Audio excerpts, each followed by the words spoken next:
Chemistry class में आपका स्वागत है। तो आज फिर मैं आपके लिए एक छोटा सा टॉपिक लेके आया हूँ जो आपको फिजिक्स में भी काम आता है, केमिस्ट्री में भी काम आएगा, दोनों जगह यूज होता है इसका। और वो जो चैप्टर है मेरा वो है एसआई यूनिट्स। तो यूनिट्स मतलब होता है किसी भी फिजिकल क्वांटिटी को जब हमें उसका जो मैग्नीट्यूड है उसको किसी न किसी यूनिट में बताना होता है, तो उन्हीं यूनिट से रिलेटेड है ये एसआई यूनिट सिस्टम। इसमें 7 बेसिक यूनिट्स बताई गई हैं जो एसआई सिस्टम ने प्रपोज की हैं, और फिर बाकी इन्हीं 7 यूनिट्स का यूज करके डेराइव्ड यूनिट्स कैलकुलेट की गई हैं, अर्थात इन 7 इकाइयों का यूज करके और फिर 7 अन्य भौतिक राशियों के लिए क्या निकाली गई हैं, व्युत्पन्न इकाइयां। तो देखो सबसे पहले हम ये देखते हैं कि इनको इसका एक हिस्टोरिकल इंट्रोडक्शन कि सबसे फर्स्ट सिस्टम ऑफ मेजरमेंट मापन का जो है given by French Academy of Science in 1875। मतलब सबसे पहले जो मापन के लिए मेजरमेंट के लिए जो सिस्टम दिया गया वो फ्रेंच एकेडमी ने दिया था 1875, जिसे मैट्रिक सिस्टम बोला गया। बाद में इसे 1960 में जो है एक एडॉप्टेड किया गया और उसे बोला गया फिर क्या, एसआई सिस्टम, जो आज इंटरनेशनल लेवल पर चलता है। अर्थात सबसे पहले फ्रेंच एकेडमी ने 1875 में दिया, मैट्रिक तंत्र कहलाता है मैट्रिक सिस्टम। बाद में 1960 में जो है एसआई सिस्टम बना, इसी को आगे जो है कहें कि मॉडिफाइड कर दिया गया और इसे आज विश्व स्तर पर इंटरनेशनल लेवल पर यूज किया जाता है। एसआई सिस्टम ने जो है 7 बेसिक यूनिट्स की हैं फिजिकल क्वांटिटीज की। उन 7 यूनिट्स को देखें हम, जैसे पहली है लेंथ, लंबाई, जिसे एल से व्यक्त करते हैं, उसकी एसआई यूनिट है मीटर। फिर आता है मास, द्रव्यमान एम, इसकी एसआई यूनिट क्या है बच्चों, किलोग्राम। फिर तीसरा क्या हो गया, टाइम, जो कि समय टी से रिप्रेजेंट करते हैं और उसकी एसआई यूनिट क्या है, एस या एसईसी लिखा होता है सेकंड में। फिर है टेम्परेचर, ताप, जिसे हम टी से व्यक्त करते हैं, उसका जो सिंबल है वो है टी और इसका एसआई यूनिट है केल्विन। फिर अमाउंट ऑफ सब्सटेंस अर्थात पदार्थ की मात्रा, इसे हम एम या कहें कि क्या है, मोल से रिप्रेजेंट करते हैं। फिर है इलेक्ट्रिक करंट, यहां पर आ जाएगा बच्चों मोल ही है ये, अर्थात मोल। और इलेक्ट्रिक करंट आई, विद्युत धारा, इसे आई से रिप्रेजेंट करते हैं और इसकी जो यूनिट है वो क्या है, एम्पियर। और ल्यूमिनस इंटेंसिटी, प्रकाशिक तीव्रता, जिसको आईवी बोलते हैं, और इसे कैंडिला यूनिट से जो है इसकी यूनिट एसआई है क्या, कैंडिला। तो ये 7 बेसिक यूनिट्स हैं, आप इनको याद रखें, इनकी डेफिनेशन की जरूरत नहीं है, आपको केवल 7 बेसिक यूनिट के नेम और उनकी फिजिकल क्वांटिटीज क्या है, वो किन की यूनिट्स हैं वो याद रखनी है। तो पहले आप इनको नोट कर लें।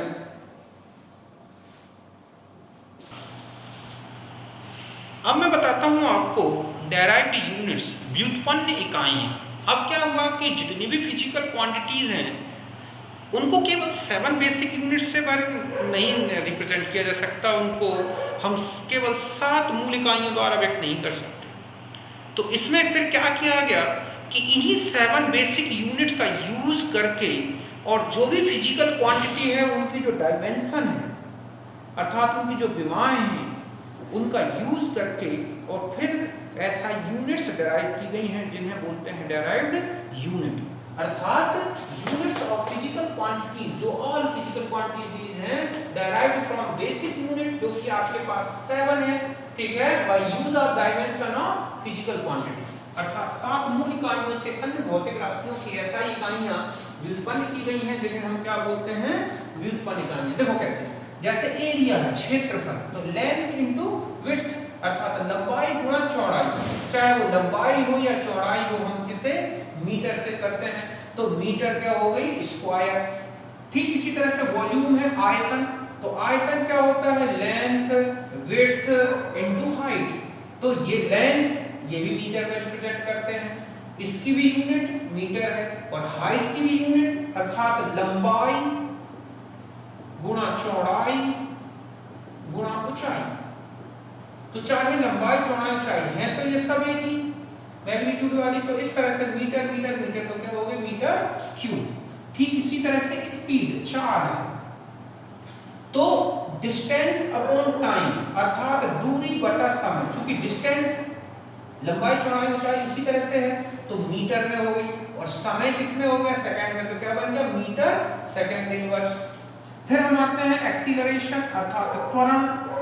अब आता है कि त्वरण क्या होगा, तो त्वरण की इकाई क्या हो जाएगी change in velocity upon time, वेग में परिवर्तन बटा समय। तो चूंकि वेग में परिवर्तन हो या वेग, तो मीटर सेकंड इनवर्स हो गई, और टाइम की यूनिट हो गई सेकंड में, तो ये क्या बन गया मीटर सेकंड का पावर -2।